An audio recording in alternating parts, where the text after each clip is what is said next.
menjaga suplai sayuran itu tantangannya ada di sastra yang biasanya mempelajari manusia dan bahasanya sekarang mempelajari tanaman. Setelah sistem yang otomatis ini berjalan, terus existing workersnya mau dikemanain? Nah,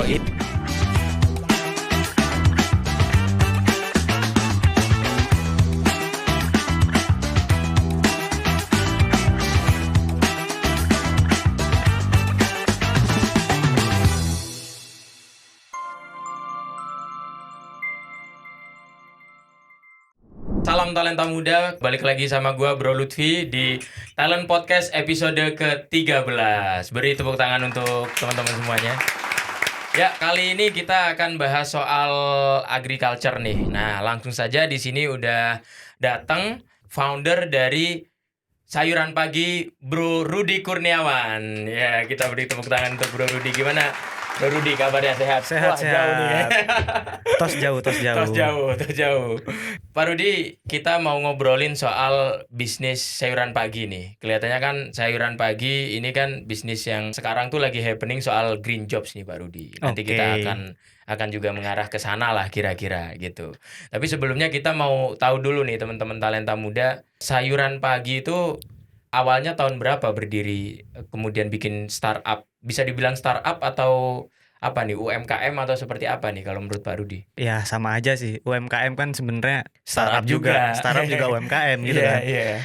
Kalau berdirinya itu dari 2018, tapi bukan as a company atau usaha. Iya. Awalnya dari hobi sebenarnya. Iya. Oh ya, saya bukan founder, ada co-founder. Di sana ada beberapa. Iya. Salah satunya itu ada Mas Kholik.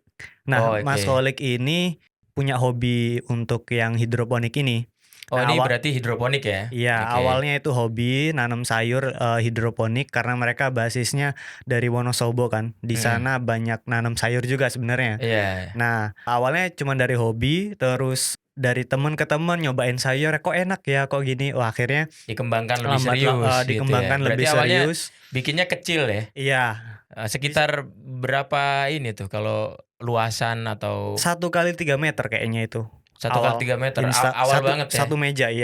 Seperti eksperimen lah ya kira-kira ya? Iya, iseng hobi. Oke. Iya. Oh iya sih, hobi. Hobi doang. Tapi akhirnya dikembangkan terus sampai sekarang udah berapa banyak? Kalau lahan kita masih ada partner. Jadi kalau lahan yang kita punya itu baru 150 meter persegi.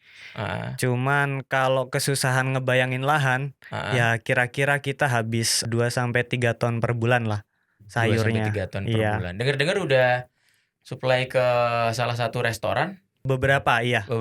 Restoran, terus fresh market itu kita udah masuk sana.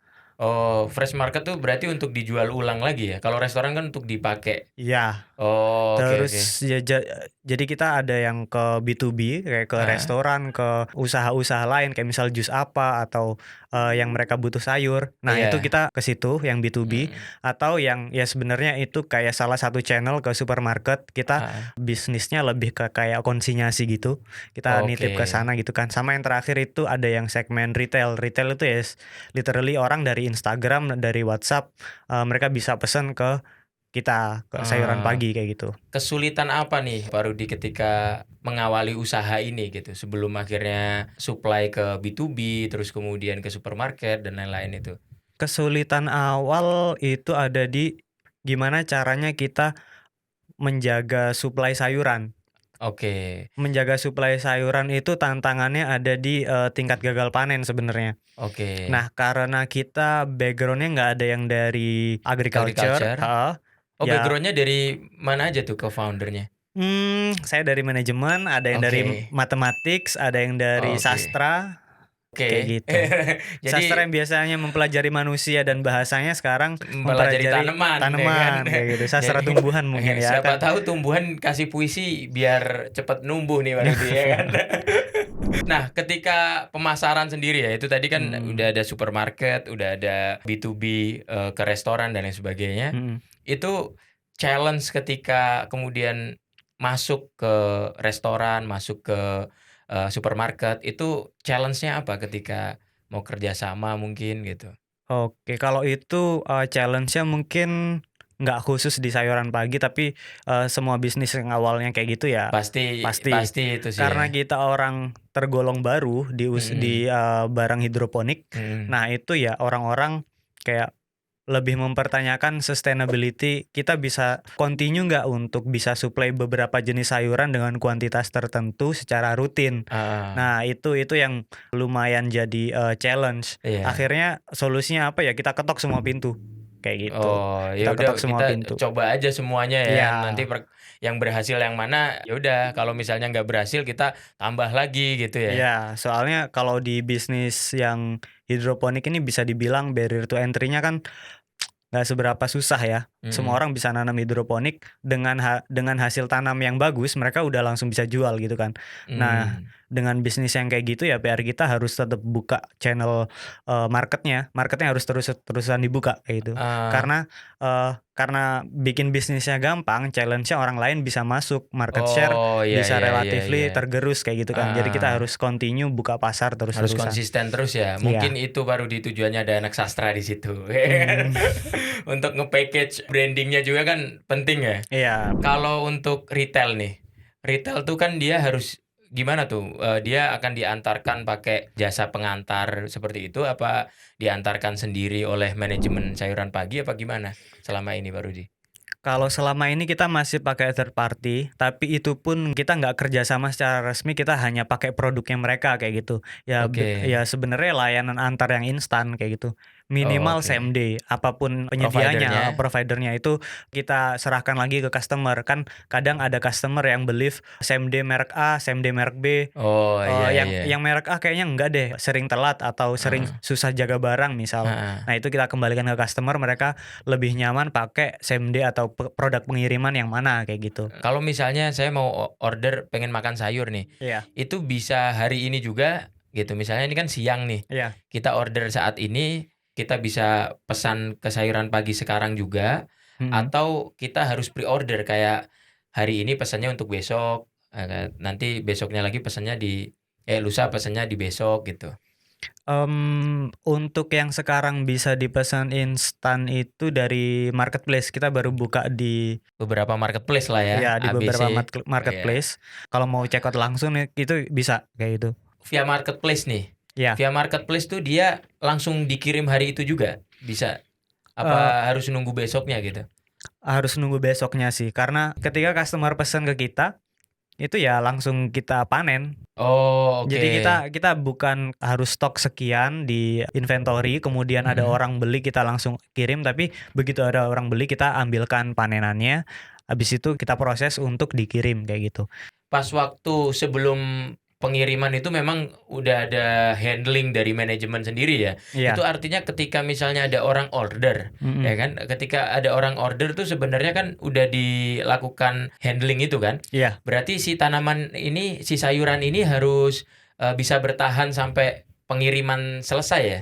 iya, Oke, berarti sebenarnya pengirimannya sendiri entah besok, entah hari ini, sebenarnya si sayurannya kan bisa bertahan begitu ya? iya bisa. Oke, itu memang salah satu value-nya tanaman dari hasil hidroponik apa sebenarnya semua tanaman kayak gitu apa gimana? Sebenarnya spesifik ke hidroponik karena kalau kita panen, produk hidroponik itu masih ada akarnya. Oke, Nah, di situ di apa namanya, di packaging-nya kita mhm, sertakan sedikit air untuk heeh, bisa bantu tanaman ini bisa bisa tahan lebih bernafas lama. lah ya Iya, heeh, kira-kira. Oke, berarti packaging-nya sendiri itu juga ini ya, benar-benar harus dijaga juga ya, iya. gitu. Kalau kalau ngomongin daya tahan, 1 minggu di luar ruangan itu sebenarnya masih oke. Oke, Tapi e kalau di dalam, apa namanya, di kulkas itu iya. masih bisa dua minggu masih bisa, masih tahan, kayak gitu.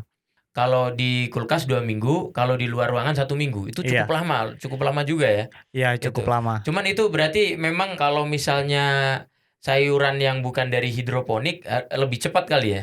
Tergantung kalau memang dia sayurannya sayur daun kayak bayam dan lain Heeh, sebagainya, kayak kangkung itu ya relatif cepet kayak gitu. mhm. Paling ya cuman 1 hari itu udah kelihatan layu banget gitu. Kalau di hidroponik itu masih crunchy kayak gitu. Oke. Produk nih. Pak Rudi, produk nih jenisnya apa aja kalau dari sayuran pagi itu yang tersedia? Kalau produk so far kita produk unggulan kita selada, berbagai Ah, macam selada, ada 6 jenis selada yang kita mm, coba pasarkan. mm, Untuk yang lain itu ada bayam, kangkung dan kale, mm.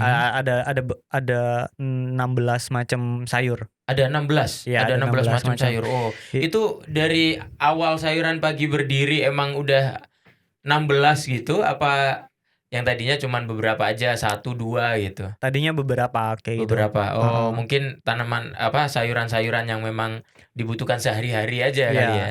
Baru kemudian mungkin ada permintaan pelanggan dan lain iya, sebagainya. iya, Kalau memang di sayuran pagi sendiri dia standby ya customer service apa segala macam untuk iya. menjawab. Wah, itu teman-teman jangan lupa ketika punya usaha itu customer service-nya yang penting pertama harus bisa dihubungi dulu ya kan. Iya. Kalau nggak bisa dihubungi, nah itulah tanda-tanda customer ngilang ya kan nanti.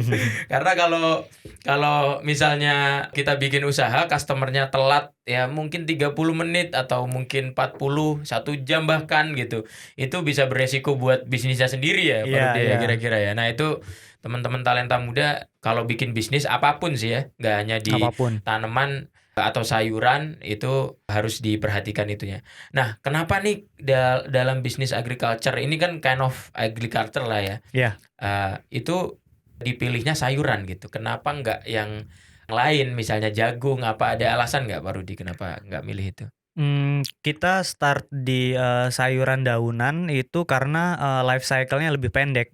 Oh, oke. Nah, dengan background kita yang awalnya itu masih coba-coba, ya kita lebih nyaman untuk nyoba yang paling cepat kayak gitu. Begitu kita tahu dengan perlakuan A, B, dan C, kondisi hasil panenannya bagus. Kalau ini Oke. kita ubah ternyata nggak seberapa bagus. Jadi dari situ kita lebih prefer yang life cycle-nya lebih pendek. Kalau kayak jagung kan ya minimal 3 bulan atau ada apa namanya varian tertentu yang bisa 4 bulan kayak gitu kan.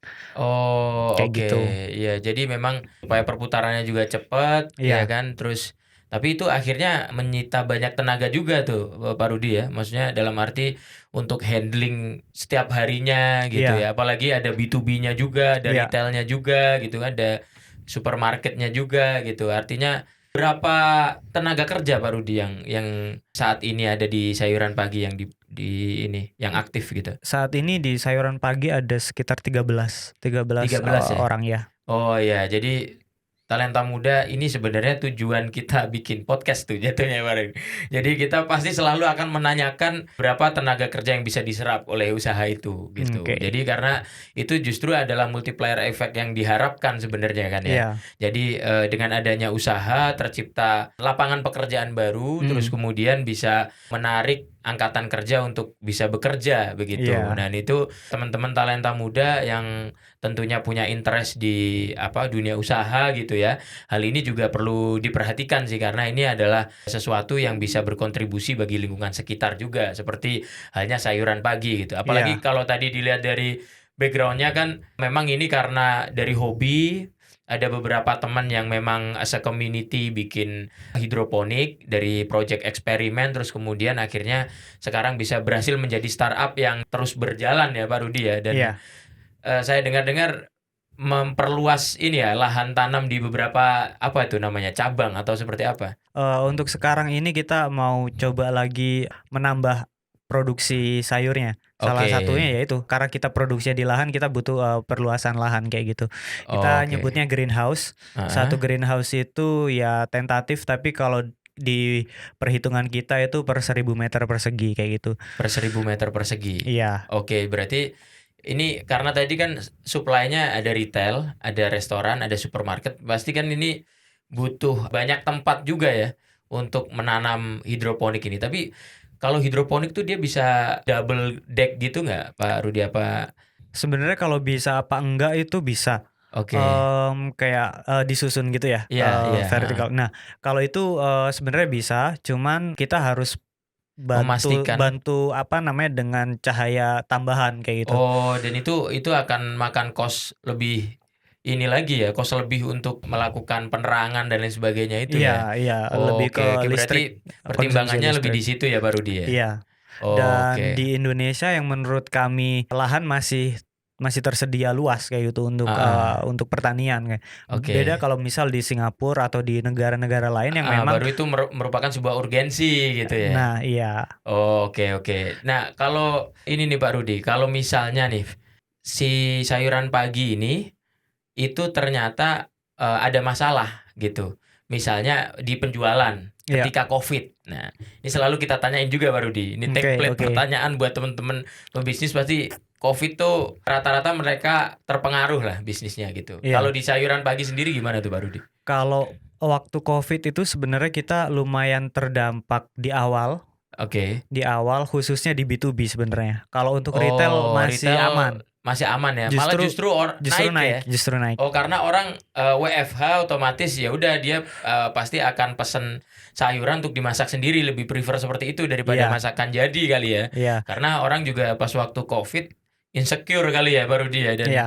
sayuran pagi menawarkan sebuah hal yang kayaknya menjadi solusi karena kan terbatas juga mau ke supermarket, ya kan? Iya, Mungkin oke lah B2B dan supermarketnya terpengaruh atau terdampak, mungkin retailnya justru makin naik gitu ya. iya. Nah, disinilah peran anak sastra untuk berpromosi lagi gitu kan.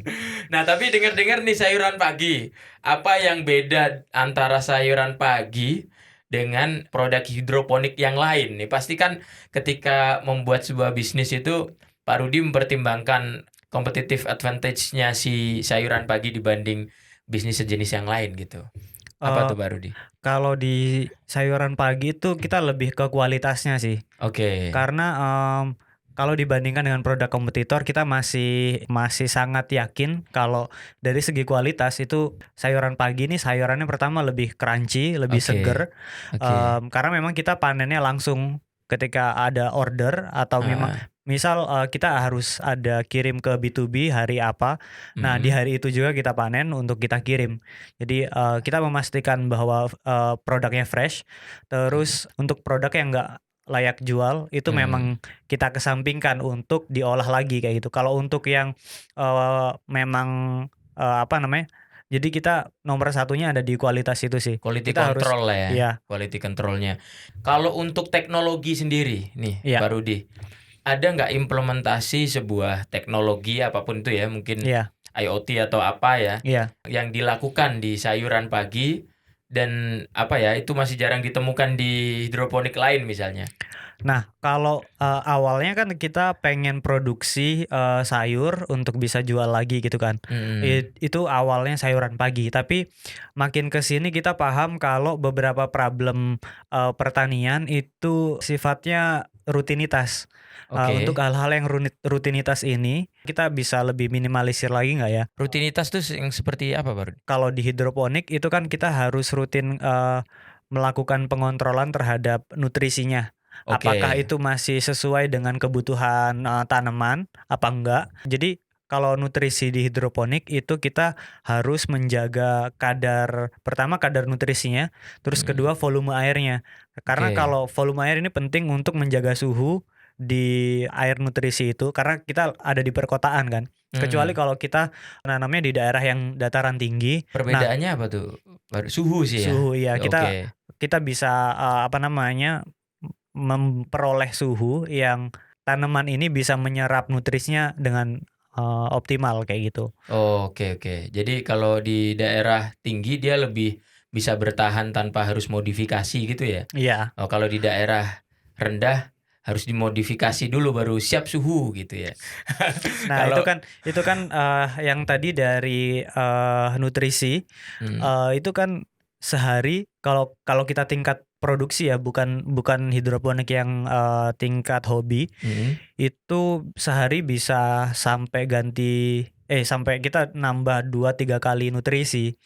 Dan itu harus Oke. dicek, di kita ada sensor yang banyak dipakai oleh petani hidroponik yang lain juga, tapi itu manual kayak harus dicelupin di air, "Oh belum, masih cukup nutrisinya," kayak gitu. "Oh ya udah, nanti kalau dicek Oke. lagi, oh ternyata udah berkurang harus ditambah," kayak gitu.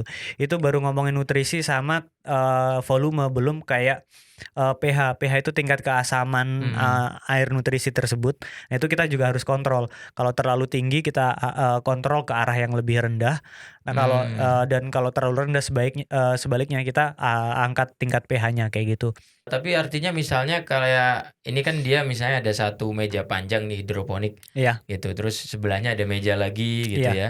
Itu satu meja diambil sampling aja apa harus cek satu-satu tuh baru Kita per tandon sih. Jadi kan Oke.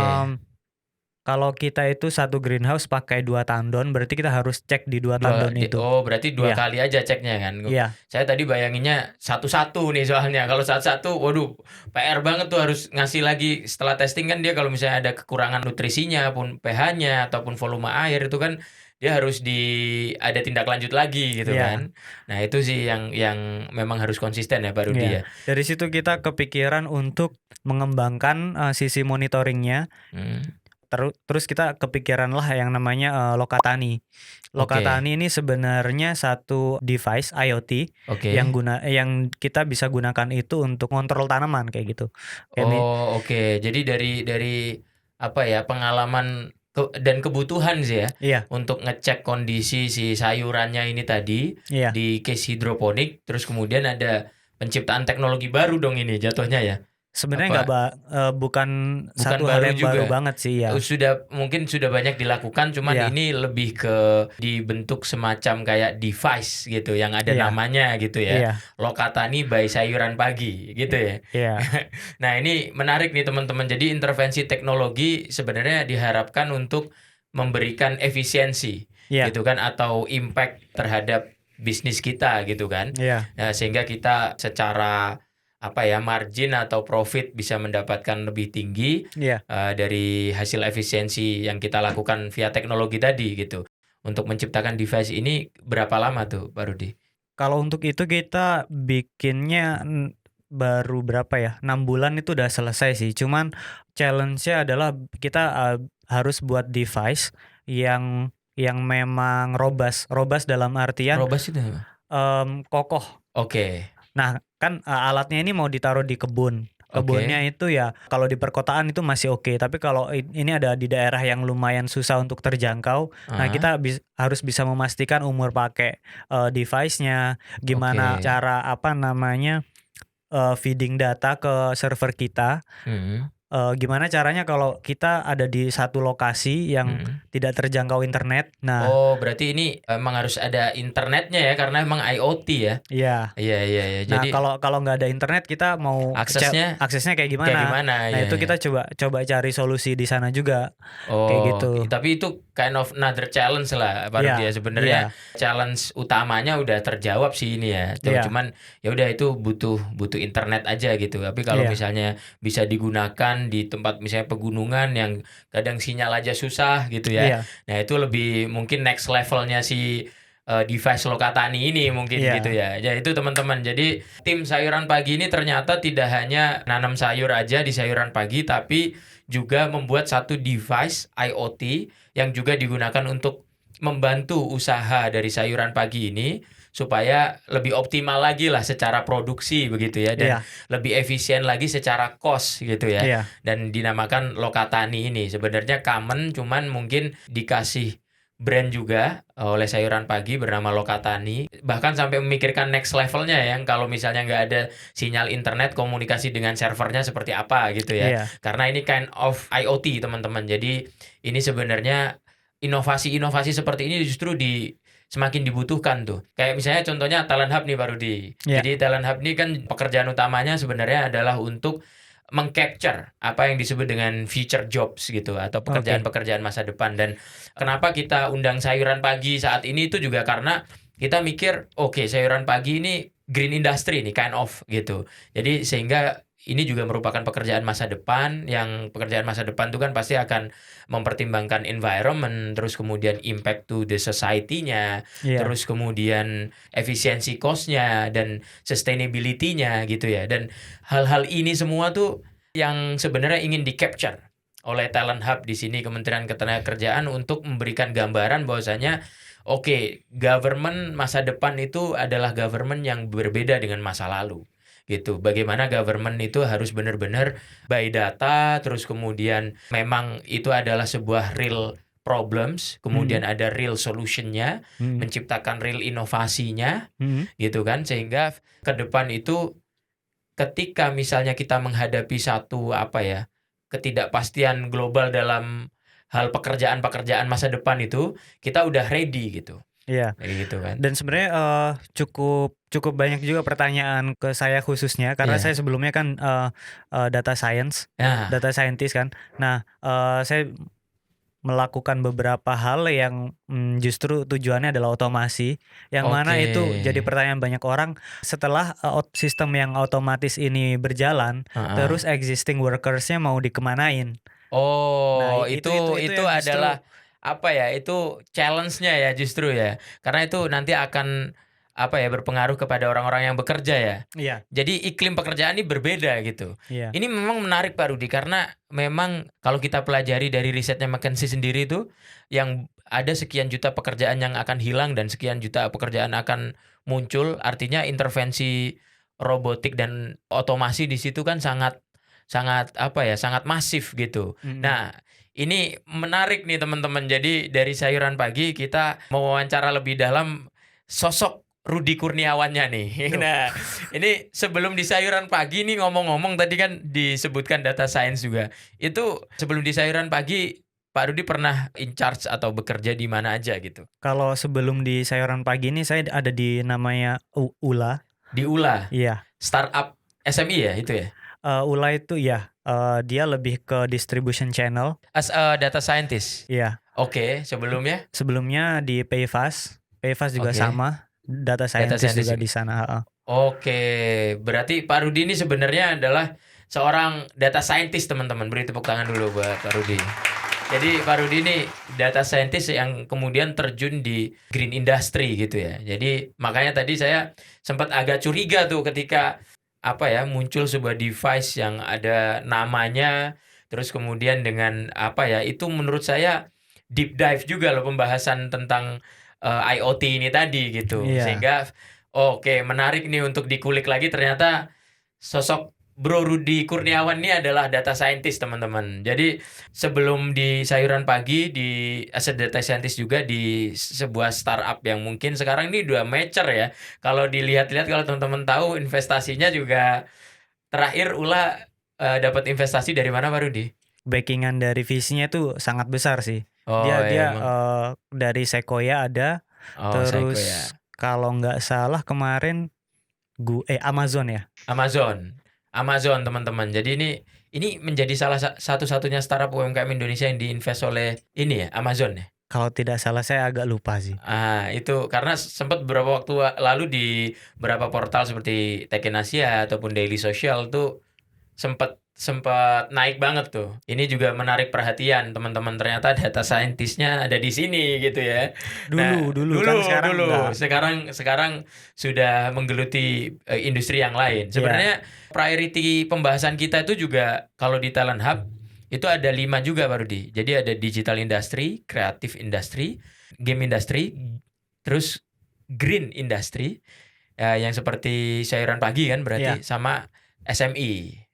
Gitu. Jadi memang kita menentukan bahwasannya 5 sektor ini yang nantinya ke depan tuh akan menjadi future of work gitu. Iya. Kalau kita kan base-nya ada di green industry. Cuman digital and technology tuh nggak bisa dielakkan, inevitable lah kalau bahasa anak Jaksel ya. Nah, itu inevitable lah. Kita nggak bisa menghindari itu. Jadi itu kita pikirkan juga gimana caranya kita bisa buat sistem yang otomatis itu. Loh, kalau ada sistem otomatis terus petaninya kemana gitu. Petani justru kita tugaskan ke hal yang lebih krusial. Mengawasi apakah di sana ada hama, belajar mengenai penanggulangan hama, belajar mengenai gimana caranya menumbuhkan tanaman dengan efisien. Kayak kita butuh nutrisi yang A, B, C-nya, mineralnya itu berapa persen, itu bukan hal yang sepele. Kalau kita kasih itu ke mesin, ya kita perlu berjuta-juta data point untuk bisa Oke. ekstrak itu kan. Nah, satu hal yang nggak bisa dimilikin oleh mesin atau algoritma itu ya reasoning. Kenapa ini bisa terjadi kayak gitu. Nah, itu Oke, yang masih ada di spare pekerjaannya di situlah iya, justru gitu. itu malah lebih lebih krusial pekerjaannya dibanding ini nutrisinya kurang dikasih lagi. Itu jauh lebih krusial kayak gitu. Iya. Dan saya lihat kayaknya ini Pak Rudi, di beberapa pembahasan national conference pun ya tentang data science gitu ya. Itu juga kadang atau otomasi lah katakanlah ya. Teknologi otomasi itu nanti akan berimpact kepada human gitu kan. Yang itu akhirnya orang-orang tuh jadi khawatir dengan sendirinya gitu. Wah, gimana nih future apa segala macam gitu kan. Nah, ini kalau misalnya bisa kita pertegas dari apa yang dijelaskan oleh Bro Rudy tadi, berarti di sini sebenarnya adalah fokusnya efisien ya. Itu in Iya, any case misalnya kayak efisien secara energi juga orangnya ya kan si petaninya ini efisien juga secara cost ya kan mungkin efisien juga secara waktu mungkin ya karena iya. harusnya ada spend time untuk memikirkan hal itu tapi hal itu udah dilakukan oleh robot sebenarnya gitu. Jadi justru ini bisa dimaknai sebagai supportingnya buat si orang punya profesi ya misalnya petani ya petani begitu Iya, ya. secara agregat sih sebenarnya workersnya atau pekerja secara umum itu dituntut untuk acquire skill yang lebih Yang lebih apa ya, advance lagi yang nggak bisa di-reach sama robot lah kira-kira gitu iya, ya. heeh, dan itu Oh, lebih krusial kayak gitu daripada yang nah, pekerjaan yang rutinitas kayak heeh. gitu. Jadi memang mungkin competitiveness itu akan naik, iya kan? Iya, Akan tetapi bukan berarti menghilangkan pekerjaan tuh, ya kan? iya, Itu terlalu apa ya, terlalu hiperbolik lah kalau diomongkan sampai menghilangkan pekerjaan ya. iya, Tapi mungkin sesuatu pekerjaan itu challenge-nya, ya kan? Atau tingkat kompetisinya itu akan semakin naik itu iya gitu, tapi iya, terlepas dari menghilangkan nanti adanya petani yang nggak sampai segitunya juga gitu kan. enggak, Karena ada hal-hal yang tidak bisa di-reach oleh robot di satu pekerjaan. Artinya iya, satu pekerjaan itu kan ada beberapa unit pekerjaan atau kalau misalnya di kita kan ada unit kompetensinya. Nah, itu hanya sebagian yang bisa di-reach oleh robot. Nah, itu teman-teman, itu di podcast ini ternyata kita menemukan sebuah jawaban nih yang mungkin ini pertanyaan yang sangat common soalnya pembahasan yang juga bahkan di conference mungkin international conference pun ya mungkin membahas tentang kegalauan atau ya inilah kebingungan dan ketakutan iya. manusia untuk terkait dengan teknologi otomasi ini gitu. Ya misalkan kayak di podcast ini kan ada banyak banget sistem yang diotomasi kan. Iya, Pertama yang jelas dari mikrofon ini masuk ke software ada auto noise cancellation-nya pasti. iya, Nah, itu kan udah otomatis kan, bukan lagi editor ngehilangin noise-nya. Pertama iya, itu, kedua kayak ya pencahayaan ini kan kamera-kamera juga udah coba bisa capture lebih lebih otomatis lagi dibanding zaman dulu. Tapi oh iya. apakah Apakah pekerjaan pekerjaan kameramen ini ini masih apa, udah hilang atau enggak? Ya pasti enggak hilang gitu heeh, ya. Oke oke. Jadi bisa dipahami ya teman-teman talenta muda ternyata memang seperti itu, tingkat kompetensinya naik tapi pekerjaan tuh nggak hilang. Otomasi, teknologi otomasi itu akan membantu bahkan meringankan beban, manusia gitu ya dalam bekerja dan bisa lebih, terkontrol lagi quality-nya, terus lebih apa ya, deep dive lagi kalau ngomong soal data dan seterusnya ya, gitu. Oke, itu teman-teman seru sekali podcast kali ini dengan Bro Rudy Kurniawan, tapi sebelum kita akhiri mungkin Bro Rudy ada pesan-pesan nih ke teman-teman talenta muda, baik itu yang pengen bikin usaha, baik itu yang saat ini sedang menjalankan usaha di hidroponik juga, ataupun teman-teman yang juga sedang bikin penelitian atau riset tentang data science dan pokoknya, teman-teman talenta muda yang sedang ingin, apa ya, mencari sesuatu yang berkualitas nih kalau dari obrolan kita kan peningkatan quality dan seterusnya ya. Silakan Bro Rudy kalau misalnya ada, pesan-pesan untuk teman-teman talenta muda. oke, kalau untuk pesan dan kesan itu mungkin ya di bagian yang green economy sih. Green Soalnya kalau di economy. bagian tech mungkin sudah banyak dibahas oleh orang di luar sana, tapi untuk khususnya untuk green economy atau green industry, Mhm. menurut saya teman-teman talenta muda ini harus dievaluasi lagi kira-kira di Indonesia itu yang paling banyak apa sih penduduknya. Oke. Terus habis itu penduduk itu mereka otomatis setiap hari butuh energi untuk beraktivitas. Kalau bisa kan support terkait kebutuhan pangan dari dalam negeri dong. Oke, Kalau bisa. iya. Nah, dari situ kita punya banyak problem nih. Nggak hanya di sayuran. Kebetulan saya dan teman-teman di sayuran pagi coba cari solusinya di produksi sayur yang kualitinya bagus dan Oke. cara produksinya efisien. Tentu untuk bisa terjun ke industri ini ya bukan satu hal yang mudah. Oke. Tapi saya agak miris di kampung saya itu petaninya kurang ada regenerasi. Oh, Tambah itu. lama itu petaninya tambah umur. Iya, iya, iya, iya, Tapi iya. makin ke sini petani mudanya itu jarang kayak Oke, gitu. Nah, ini nih. itu satu hal penting yang nggak hanya bisa diselesaikan oleh sayuran pagi, ini problem nationwide ya. Oke. Problem kita sebagai anak muda untuk terus bisa bantu regenerasi pertanian, khususnya di bidang pertanian kayak gitu. Itu ya teman-teman ya, ini regenerasi di pertanian ini juga another issue yang selain yang kita bahas tadi ya, soal Iya, teknologi dan lain sebagainya. Bro Rudy menekankan terhadap green ekonominya di green industry, ya khususnya teman-teman talenta muda, millennials dan Gen Z, bahwasanya green industry ataupun menjadi petani itu adalah bukan sesuatu yang dipandang sebelah mata atau sesuatu yang berkembang, paradigma yang berkembang seperti masa lalu ya. Ini eranya sudah modern, justru kayak Bro Rudy ini ya kan, di sebuah startup nasional yang juga SMI gitu ya, terus kemudian berpindah untuk membuat sebuah inovasi di hidroponik, itu kan juga apa ya istilahnya, melalui pertimbangan-pertimbangan yang cukup matang tentunya. iya, Jadi teman-teman talenta muda jangan pernah minder, itu sih poinnya ya. Kira-kira poinnya. baru jangan pernah minder untuk menjadi petani, karena sekarang memang future jobs itu justru mengarahnya akan ke arah sana ya, mungkin Pak Iya, Rudi ya. Kalau kita bisa bilang mungkin agriculture, healthcare, education itu iya. menjadi leading sektor. Jangan sampai FOMO lah. Iya, iya, FOMO jangan sampai maksudnya FOMO.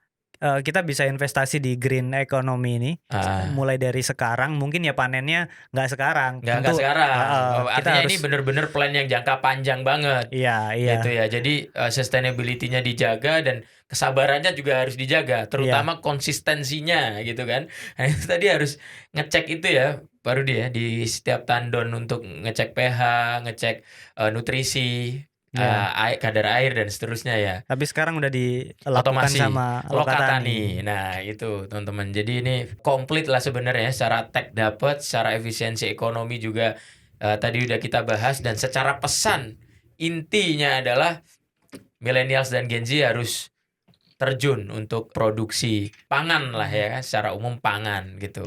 Itu saja dari gua dan Pak Rudi. Pak Rudi, terima kasih banyak telah datang di Talent Sama-sama. Podcast. Boleh juga di-follow IG-nya Pak Rudi di Muhammad_Rudi. @muhammad.rudi, Nggak dan penting lah itu yang penting sayuran sayuran paginya. pagi ya. Dan IG-nya sayuran pagi di @sayuranpagi_. @sayuranpagi_. Lokatani udah punya IG? Lokatani Soon. @Lokatani ID. Oh, ada ya. @lokatani ID. Ah, Digabung ya, nggak ada dot atau underscore-nya. enggak. Oh, @lokatani ID dan juga @sayuranpagi_. Tolong juga di-follow IG-nya Talent Hub di talenthub.ind, YouTube channelnya Talent Hub juga di Talent Hub ID. Dan itu saja mungkin kali ini. Terima kasih Pak Rudi udah sharing banyak hal tadi ya terkait dengan agriculture, not only agriculture itu ya. Itu ada tech-nya juga, terus kemudian ada apa ya, kita sempat membahas tentang data science dan lain sebagainya, green economy. Mungkin saya ada ini Satu pesan lagi. kalau ini kan karena kita nggak live, kita nggak bisa saling tanya jawab kan. Iya, iya. Nah, nanti misal ada yang pertanyaan yang bagus di apa namanya, kita ini di YouTube ya. Iya, di YouTube. Nah, misal kalau ada pertanyaan bagus, nanti saya ambil 3 yang paling bagus. Kalau memang itu domisilinya di Jabodetabek, saya bisa kirim hamper sayuran. Tuh, tepuk tangan teman-teman talenta muda. Jadi nanti teman-teman talenta muda silahkan di hasil podcast ini ya kan, itu silahkan di komen. Nah, nanti 3 pertanyaan paling bagus dipilih oleh sayuran pagi, dipilih oleh Pak Rudi. Nanti akan dikirim hampers sayuran gitu. Terutama untuk teman-teman yang tinggalnya di Jabodetabek ya, Pak Rudi. Jadi ini teman-teman Jabodetabek jangan lewatkan kesempatan ini ya kan.